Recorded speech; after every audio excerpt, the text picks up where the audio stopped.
Nobody has more respect for women than I do. Nobody.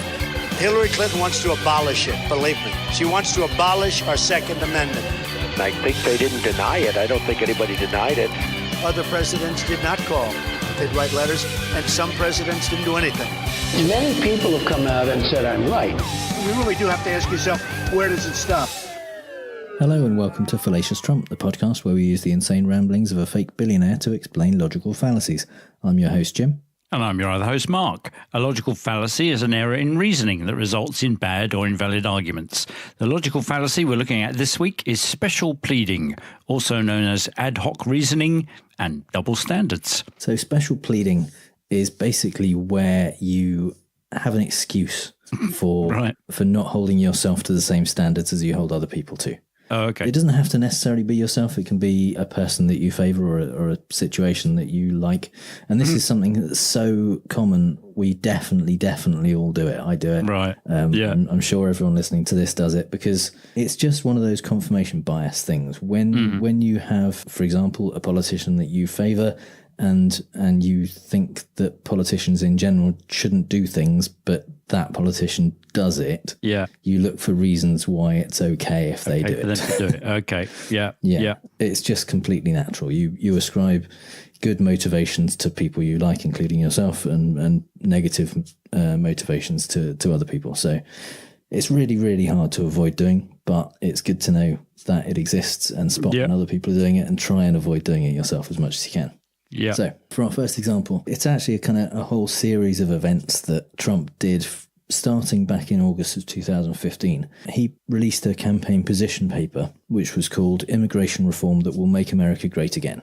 And he detailed in it his plan to have a requirement to hire American workers first. Mm-hmm. He said that basically there's too many foreign people being hired, essentially, and we need to make sure that American companies hire American people from the domestic pool of unemployed people to increase American jobs, which is fair enough. Lofty goal, not bad.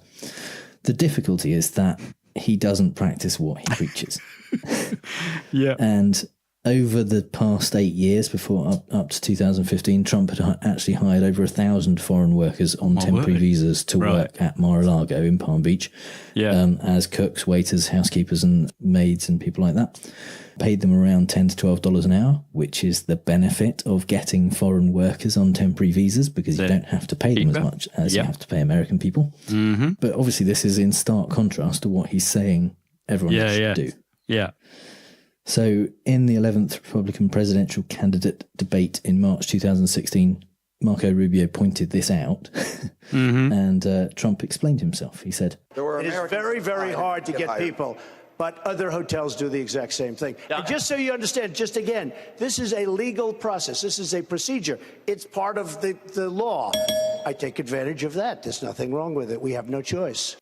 Wow, the whole bunch of stuff in there, answers there. He started out with it's very, very hard to get people. So he's claiming that you just can't hire Americans to do these jobs. Yeah, despite the fact that the prices that's he's what paying. You've got to do. It's probably fair that there are less people willing to do that kind of work for the money he's prepared to pay them. Yeah. There's a tu quoque in there. Other hotels do the same thing. He's justifying it by saying it's just part of the law and he's taking advantage of the law. There's nothing wrong with doing that. There is something wrong with doing it if you're saying no one else should do it. Yeah, exactly. Yeah. And then he ends it by saying we have no choice. Yeah. I think going back to the saying that you just can't get Americans to do it. Okay. But he kept on, even after this, he kept on kind of pushing this and the next day after this debate there was a press release on Trump's website that said, I will end forever the use of H-1B as a cheap labour programme and institute an absolute requirement to hire American workers for every visa and immigration programme, no exceptions. Right. So that's fairly clear. He's doubling down. He's presumably from that you would assume that he's just not going to use foreign workers anymore. Yeah. Because he said you have to hire American workers, no exceptions. Yeah. Once he became president in April 2017, he signed an executive order which he called Buy American, Hire American, which basically followed through on this. Oh, okay. Yeah. Yeah. But Mar-a-Lago kept hiring foreign workers. Oh, what? It's amazing, isn't it? It's a really big surprise.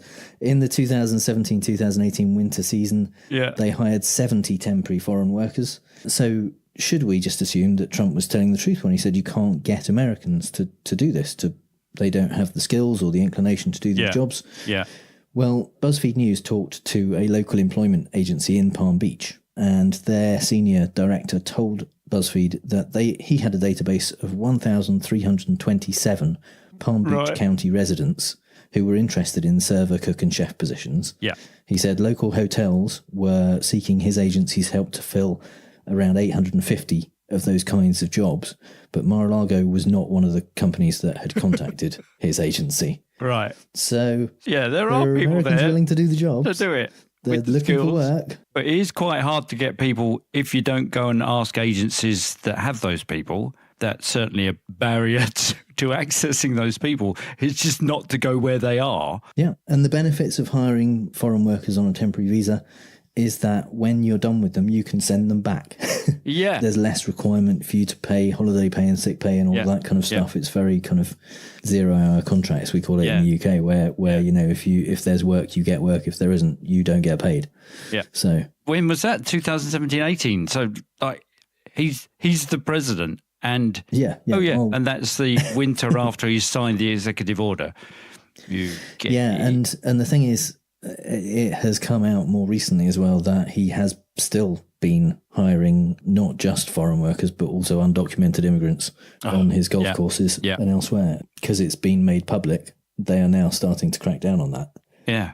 The special pleading comes where he is basically making up an excuse why it's okay for him, but it's not okay for other people. Not okay for everybody else, Our second Trump example, actually, the special pleading was not done in this case by Trump himself, but by Sean Spicer. Yes. Because it's about Trump's continual accusations of Obama spending too much time on the golf course. Oh, yeah, that's right. Campaign, and saying how when he was president, he would not go and play golf because he wouldn't have time to go and play golf. He'd be too busy working in the White House. And obviously, he has played a lot of golf.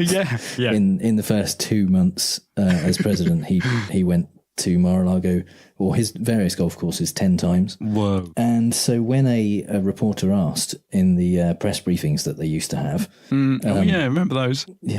When he asked, how is this different? Well, you know, he was criticising Obama all the time when he was a candidate, and now he plays golf a lot. Why is that okay? Yeah. And Spicer basically said that for Trump, playing golf is part of being president. It's very important because he is playing golf with key world figures like President Abe of Japan. And so, when he's on the golf course, he's working. Yeah. Whereas everybody else, that like Obama, he wasn't. He was shirking his duties. He wasn't work. Yeah. Yeah. Well, of course, Obama played golf with David Cameron, for example, and various Republican governors and senators and people who he could talk about politics with and work out deals and do things like that on the golf course for hours at a time. Just the same. But of course, but because he's a Democrat, then no, that's just shirking your duties as a politician. And now is the time, I think, for Mark's British Politics Corner. So this is like bang up to date with Theresa May. There are such things in UK politics which are kind of cross-party committees made up of serving MPs who are supposed to be providing the checks and balances of what's going on in mainstream politics. So the thing that's, what's going on is Theresa May's presenting of her withdrawal agreement and the deal to try and get us out of the EU. And she was up in front of the Public Administration and Constitutional Affairs Select Committee, which was chaired by Bernard Jenkin. And there are various people across the political spectrum who have also thoughts about, whether we should leave or whether we should remain within the EU. And they're asking her about, well, why haven't we left, basically, what you've been doing. So with this clip, we'll hear Sir Bernard Jenkins, who is the chair of the committee, and also he's a Tory MP, so he belongs to Theresa May's party. That's the nice thing about these committees, is they really ask awkward questions. They're asking the awkward questions of their Prime Minister, the leader of their party. So he's an MP for Harwich and North Essex, which is a very Leave constituency, and you can kind of tell that in his asking of this question. Under what conditions would you be prepared to set aside the pressures you're under in order to deliver the referendum result and exercise your legal right to refuse an offer of a further extension under Article 50, and if necessary to leave without a deal? I want us to leave the European Union. I have been working for us to leave the European Union. I have voted consistently in Parliament for us to leave the European Union. Had everybody in Parliament voted in the same way, we would no longer be a member of the European Union. This means, I take that to mean that you're not going to contemplate leaving the European Union of your own choice without a withdrawal agreement. I'm making a very simple point, which is that it is. Yes, I know, I'm answering the question in the way in which I choose to answer it. The point is very simple. I stand by the references I've made in the past that no deal is better than a bad deal, but I actually happen to think that we have a good deal. So now the reason it's as long as it is, because there's two questions there, is because it nicely that towards the end there's a callback to our last episode, the Ignoratio Elenchi, and answering a different question. She actually quite up front says, well, he says, that's not the question I'm asking. He says, I know, I'm answering your question in a way which I choose to answer, which is just great. I love that. And you can hear the room laughing. It's brilliant. So, but the special pleading, I would posit, Malud, is that he's basically saying, so under what conditions would you just get us out of the EU? And he's a leave. So it's all the stuff that's happened in the Parliament. She's tried to get this withdrawal agreement deal through 3 times. It's been voted down 3 times. And her pleading is, well, I've been doing all this. I've voted consistently. It's everybody else. You know, if everyone was like me, we'd be out by now. And she's kind of, it's sort of opposite. It feels to me like it's still special pleading, but it's kind of the other way around. It doesn't apply to me. She's saying it's not applying to everybody else, and that's her excuse, as it were. Her reason for still not having left the EU is because nobody's playing it according to her rules. They're all doing it wrong. I'm not sure that this is really special pleading, because I think you're right. She's saying other people didn't play by my rules, but that's not special pleading. Special pleading is other people have got to do what I say. I don't. But I don't. I'm okay. It's having double standards where you hold other people to a higher standard usually. Because and making an excuse for why you don't need to do what you say other people should do. Yeah. So I wonder if there's a reverse of this fallacy, which is that other people are, I'm doing it right, everybody else is doing it wrong. Or is that just I don't think that's a fallacy. I think it's just saying no one is doing what I want them to do. It's just delusional stuff, isn't it? It would be fine if you just did what I wanted you to do.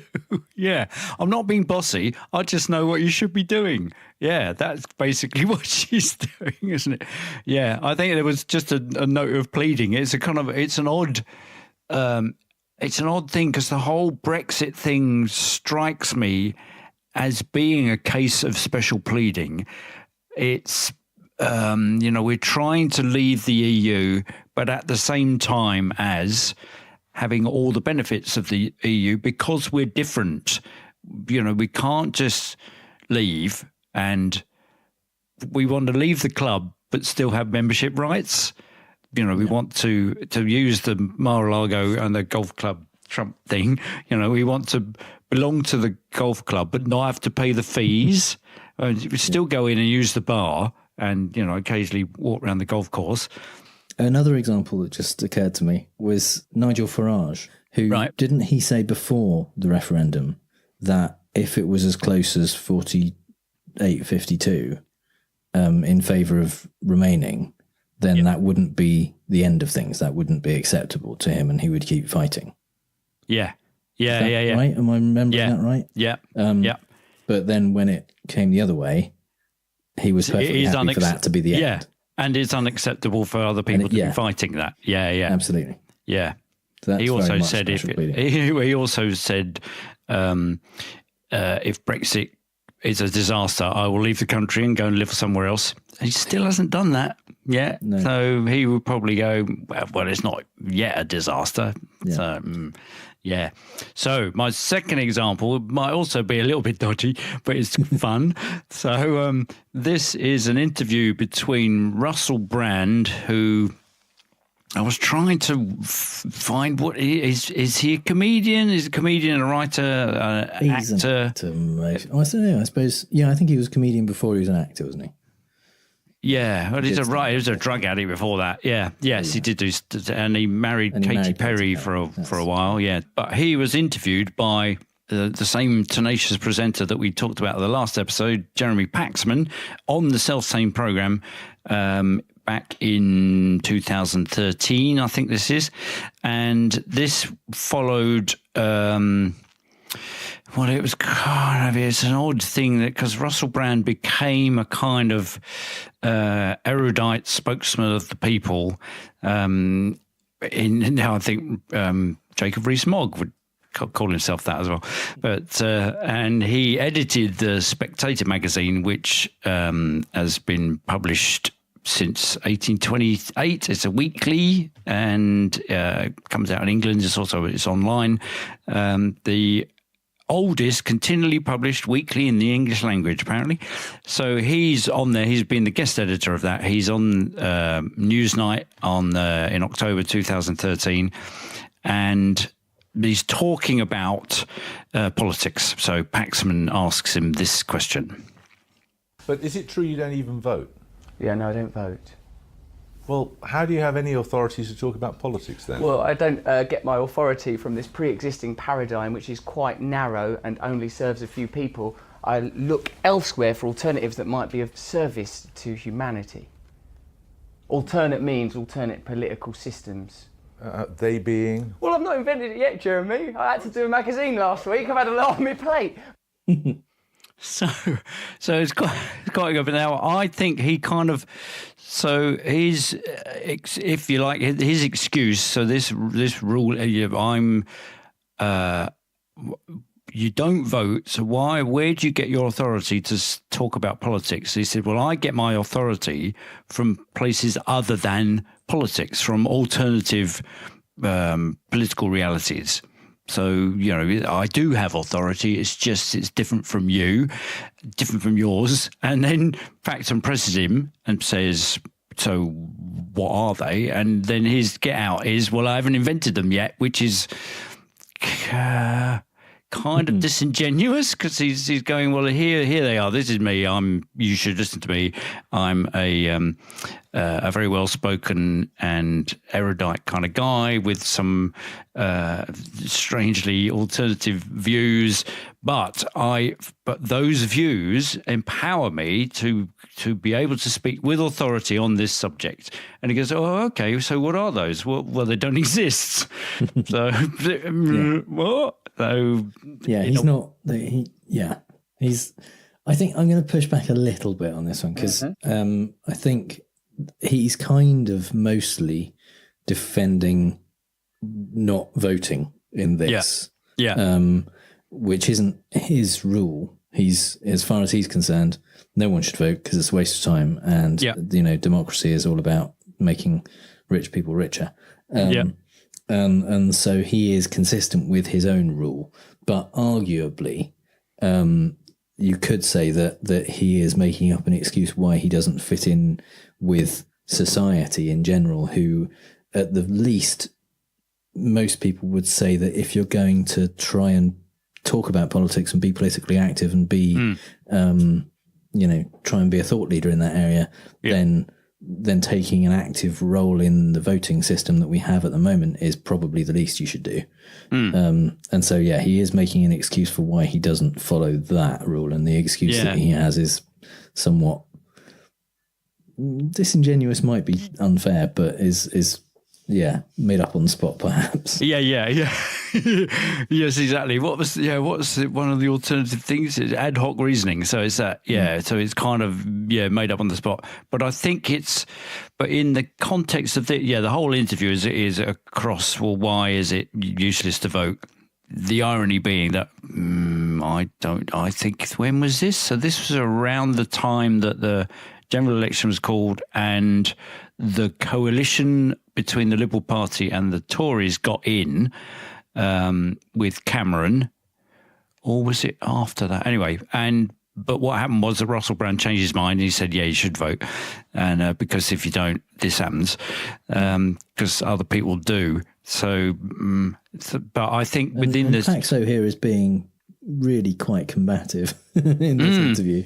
He's taking a bit of a devil's advocate role, I think, in that he admits several times that he actually agrees with a lot of what Russell Brand is saying, but he's still kind of pushing back and poking and trying to get him to justify himself. Well, he's trying to say, so I think in this little bit is saying, well, so I don't need to obey the rules like everybody else because I obey a set of different authorities.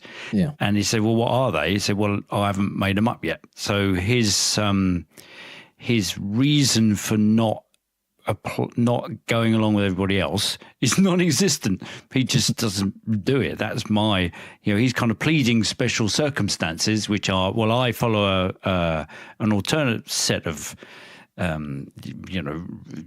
authorities. And he said, oh, okay, so that's your reason for not doing that. Well, what are they? He said, well, they don't exist. Yeah. So that's, which is, okay. I mean, it's kind of... All right. So it's but you're right. The general rule is people shouldn't vote because of it doesn't make any effect. And it turns out it does, and he changes his mind. So It gives me an enormous sense of well-being. It's a fallacy. So many fallacies.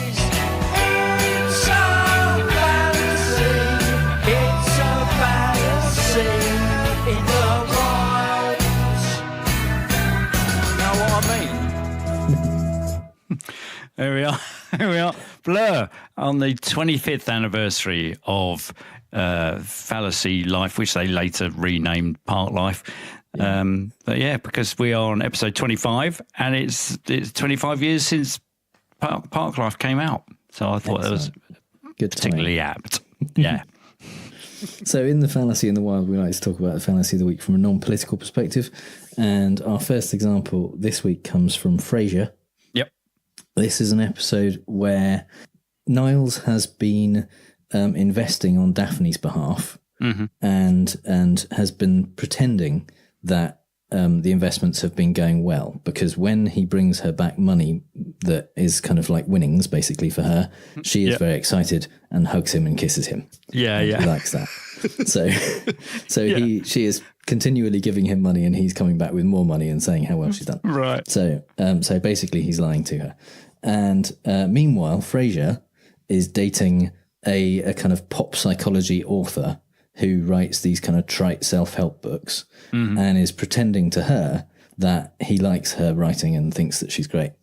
So so they're both lying to the women that they want to be with. And ultimately, Frasier says that Niles should stop what he's doing, and it comes out like this. Snap out of it! What you were doing was completely dishonest. Set the pot to the kettle. What is that supposed to mean? I think you know what it means. Oh, so don't be ridiculous. Our two situations are totally different. Oh, really? How so? Well, for one thing, you've been misleading a woman for your own selfish gain. And so are you. Well, I'm not finished. She was also trusting you to tell the truth. Oh, and the difference would be? Your woman is English. Frasier, you've lost this one. I know. It's just going to take a little while to climb down off of this particular high horse. Oh, I miss Frasier. It's just perfect, isn't it? Yeah. There it is. Yeah. So What's the difference? The best Frasier can come up with in the moment is that Daphne is English, and that's what makes it different. Yeah, I love that when they just kind of go, oh, and the difference is, oh, well, oh, yeah. Oh, brilliant. So our second example comes from an old program where James Randi would occasionally debunk various people who claimed that they had paranormal powers. And this particular example is a guy called James Heydrich, who claimed that he had the ability to move things with his mind, and he would kind of balance a pencil on the edge of a table and gesture around it, and it would fall off the table, and he would move pages of a telephone directory of Yellow Pages. So Randi did this thing even up to just a few years ago, where he was prepared to pay people if they could actually do paranormal things under skeptical conditions, under conditions where it would be difficult to do it without it being paranormal. Yep. So in this TV program, he had the Yellow Pages laid out, the telephone book, and it was his theory that actually what Heydrich was doing was just blowing very subtly and making the pages turn. Right. So he scattered some styrofoam peanuts around on the table so that if Heydrich blew, they would move. They would move as well, yeah. And suddenly it became a lot more difficult. So, and since Heydrich couldn't then do it, he had to come up with an excuse. So he said this. The styrofoam and the lights form electricity which pulls the page. Look.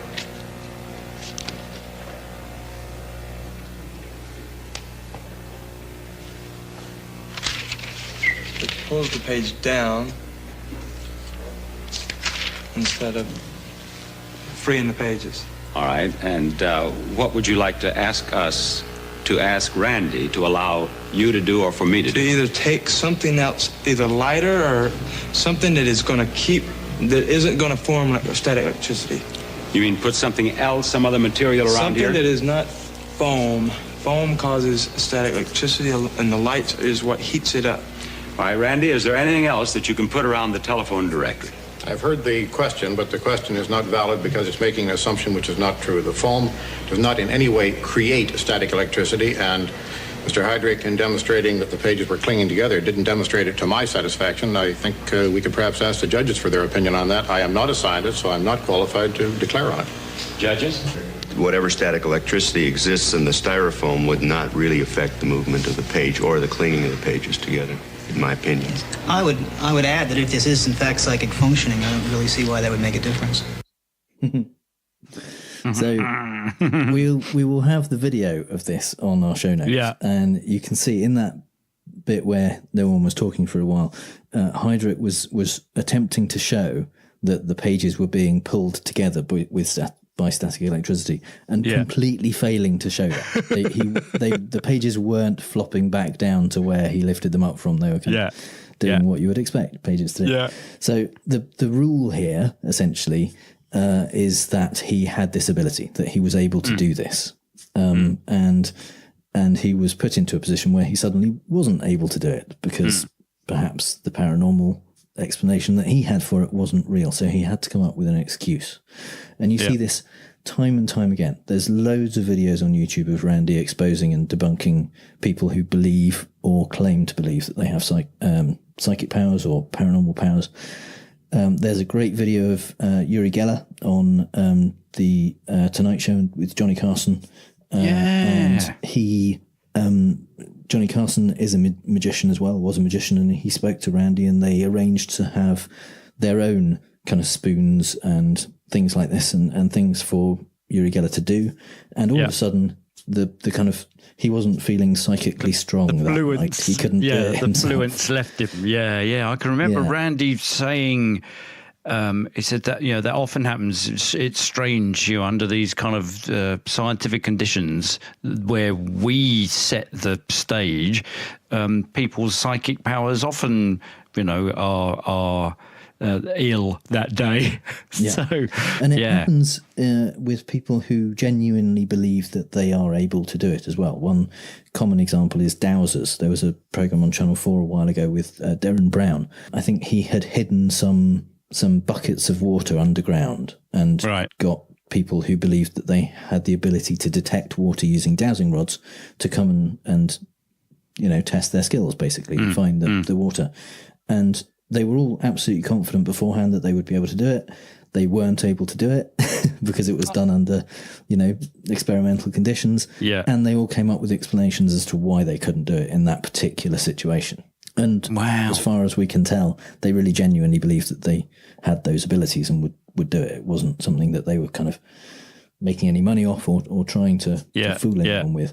And it's just when that situation happens where you think this is what should happen, this is what will happen, and then it doesn't, you come up with an excuse and you make up reasons. So it must be that there are no examples under experimental conditions, in a TV studio, for instance, where there is film of people doing it. Because there's a whole bunch of things where Randi is saying, "Oh, that's odd." That always happens. There's lots of those where it doesn't happen, but there are very few where it does. So it's we must go back. In the light of this episode, it'd be good to go back and listen to all the excuses. Well, Randi and his educational foundation had a prize that at the time in the 70s, I think, was about $10,000 that he was prepared to pay someone who could prove that they had paranormal powers. It went up to $1 million in the end. Wow. Wow. And no one was able to claim it. And there were multiple people who tried. Yeah. In fact, our previous guest on another episode, Marsh from the Merseyside Skeptics, was involved in a few of the kind of early trials of people who they were going through the process of trying to get to the point where they could prove it to Randi, basically, so that they could go for the $1 million. And they worked out the experimental conditions with the skeptics and with the psychics and people like that. Everyone agreed to it and said, yes, I'll be able to do it under these conditions. And they weren't ever able to do it. Wow. That's a great game show, isn't it? That would be kind of, who wants to be a millionaire or who can move a millionaire without using their hands or something. That's great, isn't it? Oh, I think we should tout that. Channel 5 would love that, wouldn't they? That's Who can move a millionaire? Who can move a millionaire? There we go. Yeah. So you'd have the $1 million in a Perspex cube, and then we need Matt LeBlanc to present it. Yeah, in another Perspex cube. Exactly. Yeah.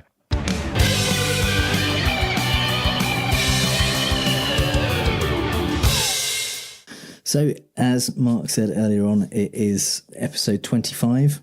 Yeah, we're very excited to have reached this milestone. As a kind of celebration, we've created a little competition for people in our Facebook group. So go to facebook.com/groups/FallaciousTrump and you can enter this competition. Basically, it's like a kind of Deadpool where you choose people and then get points if they die. But in this case, it's not if they die, it's if they get fired or resigned from Trump's administration. Yeah. So I've made a list of the kind of 50 most important people in the administration and in kind of related agencies, and it's all, the score is based on how long they manage to stay in the job. So if you choose someone who is out of a job within a few months, you get lots of points. If they've managed to stay in the job for several years, then the points are less. And essentially you pick 10 names from the list and email them to me, and we keep the score going and keep a leaderboard. And whoever, as of January 20th, 2020, has the most points will win some Fallacious Trump merch. Yay!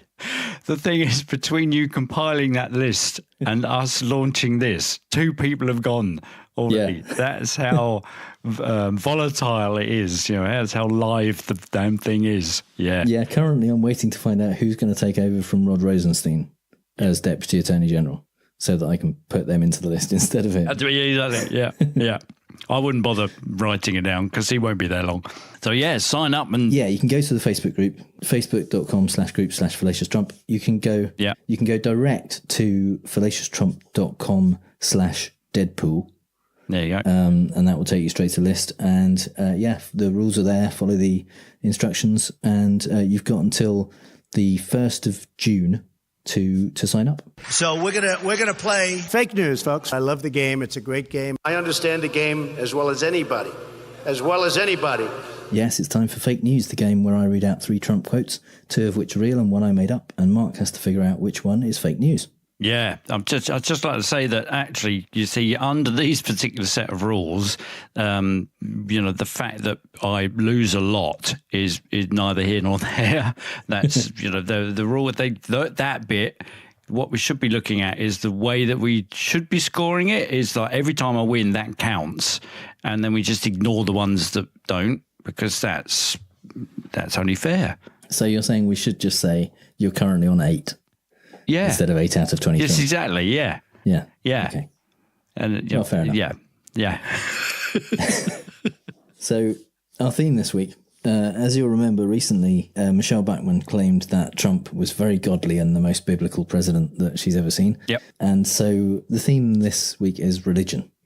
Oh, okay. So, statement 1. I have a great relationship with God.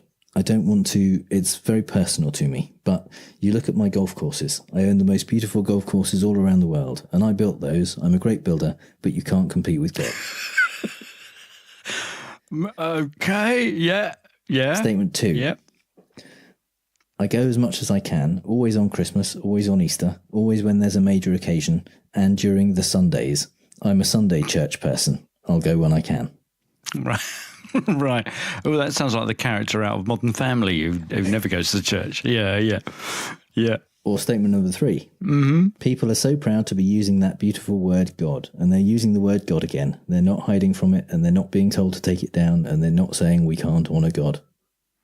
Yeah. Okay, well, that one reminds me of the being able to say Merry Christmas. Yeah. Okay. I like that. Even when he's talking about God, he turns it into talking about himself. That's right. I almost feel good, but you can't compete with God. The unfinished, the unspoken bit is he built the earth in 7 days. I'm a great builder, but it's a humble brag right there. Okay, I go as much as I can, always on Christmas, always on Easter. The trouble is just so damn good. I can hear him saying them. Okay, I think number one's probably okay. Right. I think number 3 is the one you made up. Okay. So of the other 2, which are you more confident about? I think number 1, I think he said. Okay. Mm-hmm. So number 1 is fake news. Oh, wow. Oh, that's excellent. That's really good. Oh, I'm disappointed because I want to hear him say it. Well, I think we should mash it up so we can hear him say it. Oh, brilliant. Yeah. See, I thought number 3 was fake because that's a bit like the Merry Christmas one, doesn't it? Or you're not allowed to say. Yeah, no, that was actually number 3 was just this week. Oh, really? National Day of Prayer, and Trump claimed that that basically his faith got him through the whole Mueller thing, the Russian hoax, right? Right. And he was saying to Mike Pence, how they just think about God when they need to. Okay. So he said it. Here we go. Okay.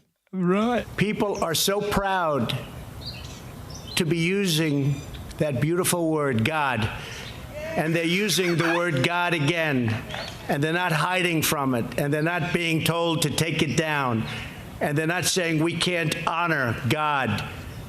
Yeah, because previously no one was saying God. No, or just Gad. You never. Yeah. No, Gary. No, you never heard it anywhere. People were being told to take it down before. Exactly. Apparently. Take down that word. Yeah. And hide take from down it. and the word of God. Yeah. See, it's almost saying what he's saying is almost make God great again. Yeah. See, that's it. Oh, he's claiming basically that he brought back God. He brought back God. Yeah. By being so very godly. Yeah. Yeah. He is biblical in every sense of the word, isn't he? Yeah. Wow. Oh my God. Oh, okay. So that wow. So that means the Sundays one is also number 2, real. Yes. Number 2 was an interview that he gave before he became president with the Christian Broadcast Network. And it was full of awkward moments. He talked about how loads of people sent him Bibles, and he has a special place that he puts them. He doesn't ever throw them away or get rid of them or anything like that. It's called a church. And they have a very special room. The Bible room. That's why it's biblical. He just has lots of Bibles. Yeah. It's and he Biblish. was asked if he went to church, and that is what he said. I go as much as I can, always on Christmas, always on Easter, always when there's a major occasion, and during the Sundays. I'm a Sunday church person. I'll go when I can. During the Sundays. During the Sundays. That's like during that there's the Easter and then the Sundays. That's a bit like his Easter one the other day, isn't it? From the last episode. It's bullshit. It's complete and utter made up on the, it's ad hoc reasoning, isn't it? Yeah, I'll go as much as I can. Let me just think, what are we talking about? Church? Oh, yeah. So Christmas, what else is that? Funerals. Yeah, he used to talk about the pastor at his church, his Presbyterian church that he definitely always went to.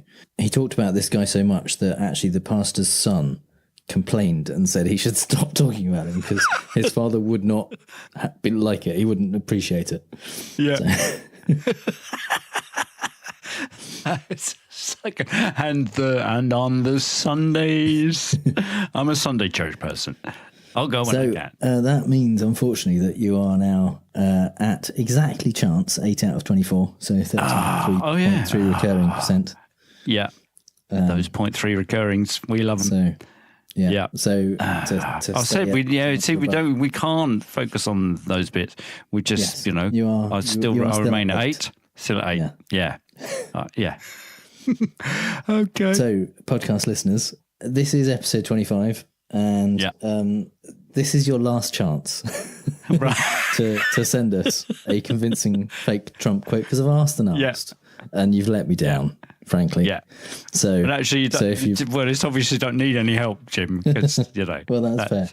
But if you do think that you can make up a convincing fake Trump quote, then this is your one opportunity now to send it to us, and I'll stop asking because obviously it's not getting me anywhere. So share this episode on Twitter, include your quote and the hashtag Fallacious Trump. I'll pick their best one, and you'll be podcast famous.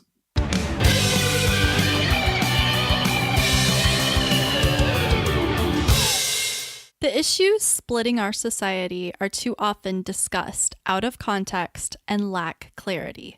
To combat this, we break down today's issues and view them through the lens of history.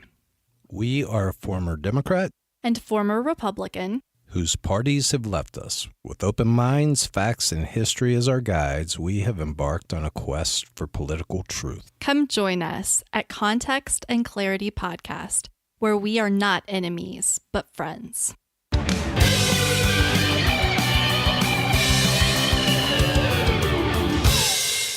So it's time for the part of the show that this week at least is called Tariffs Are Not a Logical Fallacy, because Trump has been at it again. Oh, God. Yeah. And what he has been at specifically is completely misunderstanding how tariffs work and how trade works and how deficits work and all of that stuff.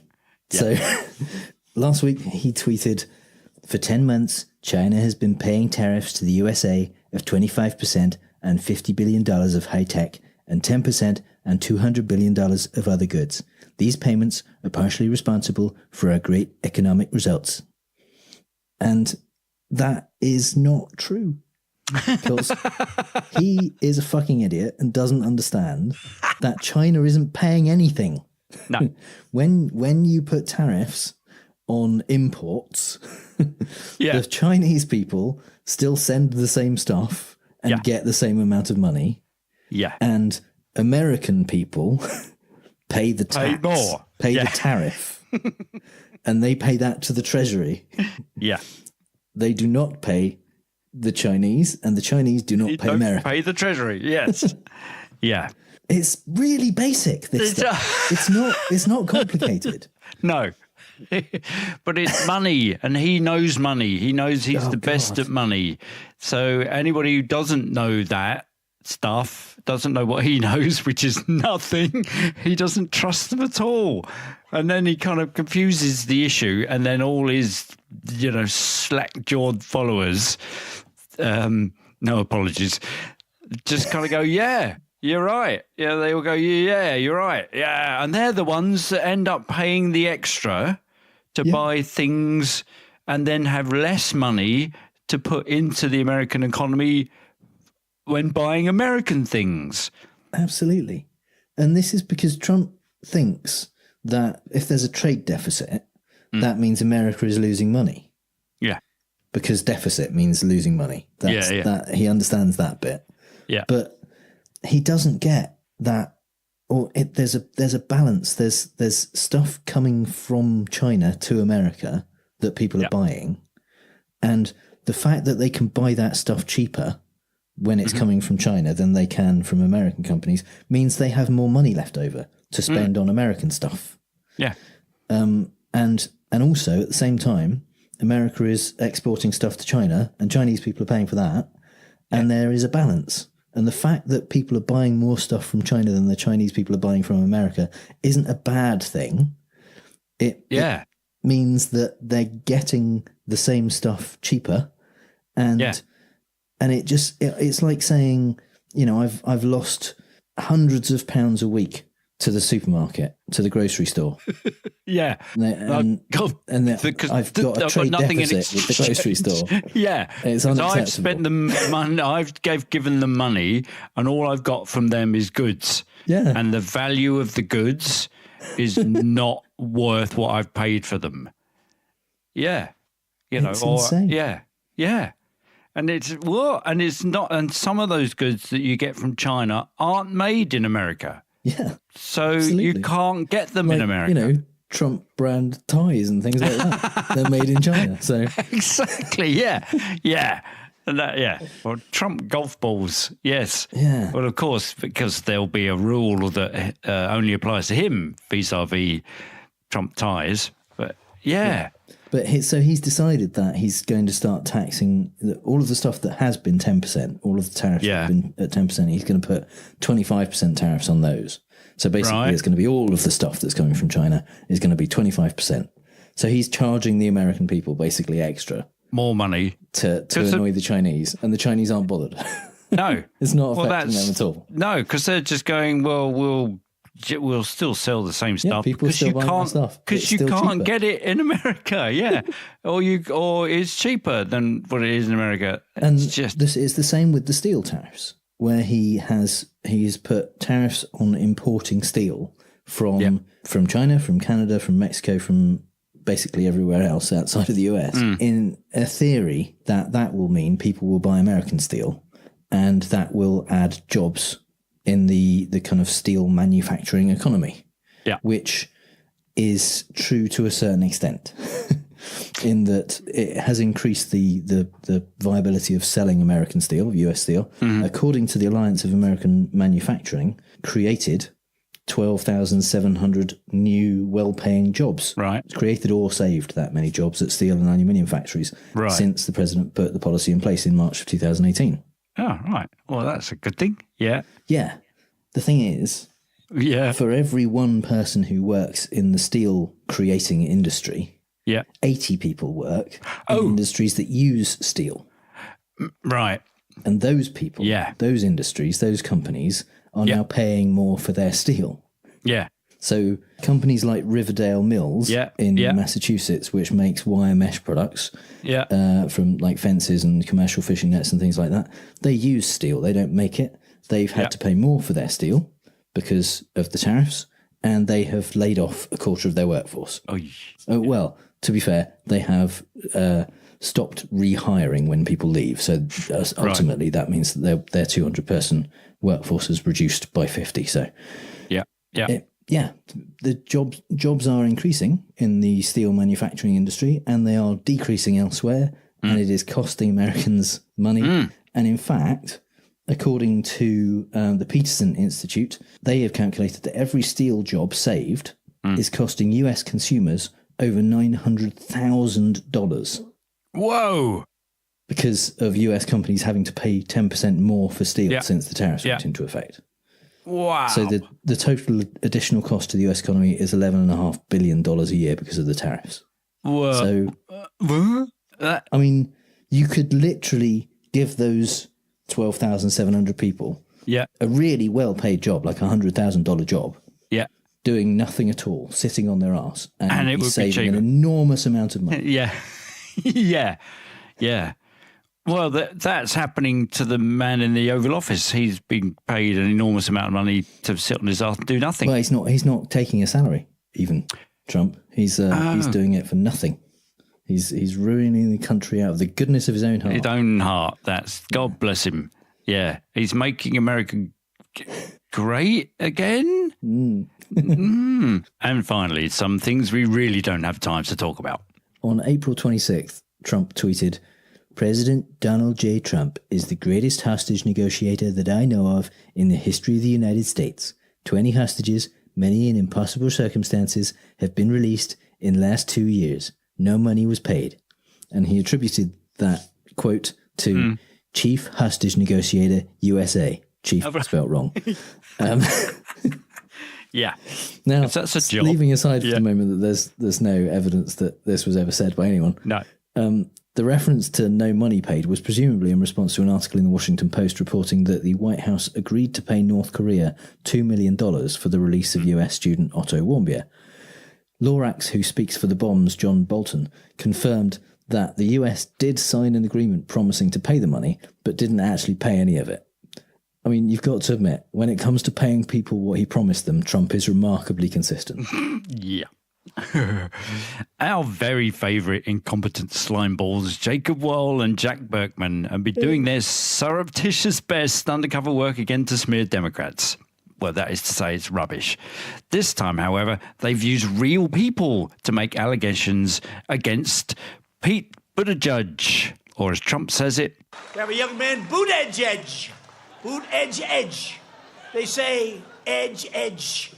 He's got a great chance, doesn't he? He'll be great. Representing us against President Xi of China. That'll be great. I want to be in that room. I want to watch that one. The source who spoke to the Daily Beast said that Berkman and Wohl flew out to meet him, introduced themselves using false names, but he recognised them from previous reports about their exploits. And he taped the conversation.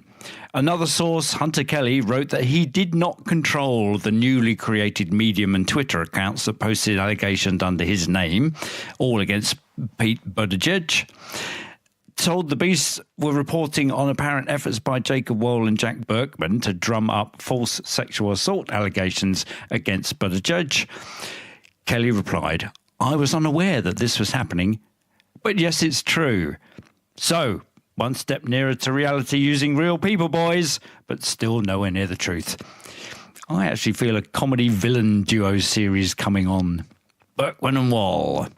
Lindsey Graham opened a Senate Judiciary Committee hearing last week by saying, "Here's the Mueller report. You can read it for yourself. It's about 400 and something pages. I can't say I've read it all, but I've read most of it." This isn't great since the hearing was about the Mueller report and Graham is the fucking chairman of the committee. Even worse, though, is that William Barr doesn't seem to have read it. When Cory Booker referred to the campaign sharing polling data, Barr asked, "With who?" And under questioning from Kamala Harris, he admitted that he'd made his decision not to prosecute Trump for obstruction of justice without reading any of the underlying evidence attached to the report. Let's be honest, it would have been difficult since he made that decision sometime in 2018. Nice. Great news. The Republican-led Senate Intelligence Committee has subpoenaed Donald Trump Jr. to answer questions about his previous testimony before Senate investigators in relation to the Russian investigation. Despite Don Jr.'s people moaning about having already talked to them and staying till we got all the answers and complaining, well, why are we fighting Republicans? The committee probably wants to reconcile Mini Cheeto's peripheral awareness of the Moscow Trump Tower project with Jailbird Cohen's testimony that he briefed him 10 times on the project. Yeah, it seems obfuscation and obstruction is, after all, a genetic trait. Oh, as is collusion. In a move which is exactly what a totally innocent person would do, Trump has asserted executive privilege over the unredacted parts of the Mueller report and all underlying evidence, presumably because he wants to protect people from finding out just how incredibly innocent he is. This move seems to be in response to the House Judiciary Committee voting to hold Bill Barr in contempt for refusing to show up and testify about how very, very innocent the president is. The assertion of executive privilege will probably also prevent former White House counsel Don McGahn from testifying about the complete lack of any crimes committed by the president. Great news! Trump would have been charged with obstruction were he not president. Hundreds of former federal prosecutors assert. Do we really need to say anything more? 450 former federal prosecutors can't be wrong. But we wait for Trump to come up with 450 new nicknames in order to prove them wrong, hey? When Trump pulled out of the Iran nuclear deal almost exactly a year ago, one of the reasons was that it only limited Iran's nuclear capability for 15 years. The US then reimposed their old sanctions on Iran and promised new sanctions on any countries trading with Iran. In a totally unpredictable step, Iran has announced this week that unless the country is allowed back into the international financial system, they will resume production of centrifuges and start accumulating nuclear material. But on the plus side, no, I can't think of anything. No. I love that it seems in Trump world that it's legitimate for him to believe that it's okay for him to say that the billions he lost throughout the 80s and 90s, the largest tax loss by any individual in US existence ever, and that's not a Trump boast, that these were for tax purposes. Well, duh, we know. And it's still a despicable and heinous and immoral act. And appealing somehow to, oh, they were different times, doesn't excuse it. The Catholic Church, Jimmy Savile. Trump genuinely believes we are living in the alternate Biff Tannen timeline. Great Scott! To be fair, I don't think it's the largest tax loss by any individual in the US existence ever. I think that's not? More of a Trump thing. No, oh, is it? I think it was in 1991, he lost more money in his business than anyone else that year. And in fact, I think by a factor of 2. He was like the nearest next person was half as much loss. What? So... And it's just the way he kind of playfully says, oh, yeah, we did it all the time. Yeah, that's what you just do. Just sport. Yeah. And and then you just go, oh, yeah, well, the reason we did that was so that we could just write off the tax.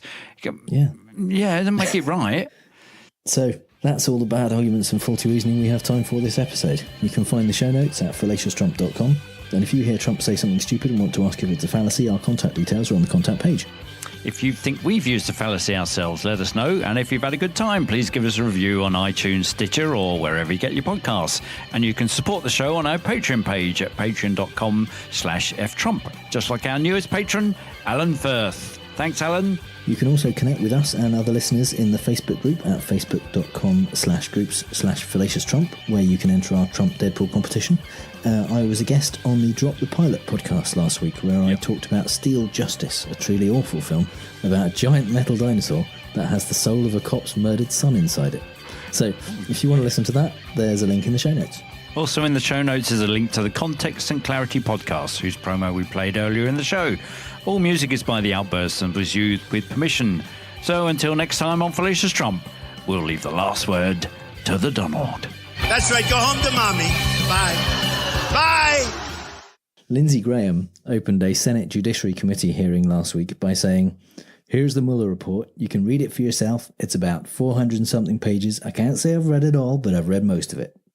I'm going to have another go at that Lindsey Graham quote because I did not get his accent at all. So I'm just going to read it normally because I don't know why I thought I could just do it off the top of my head. Because you could hear it in your head. Yeah, absolutely. When he said it, I thought, Yeah, I can hear it. So I'm just going to read it like a normal person. Okay.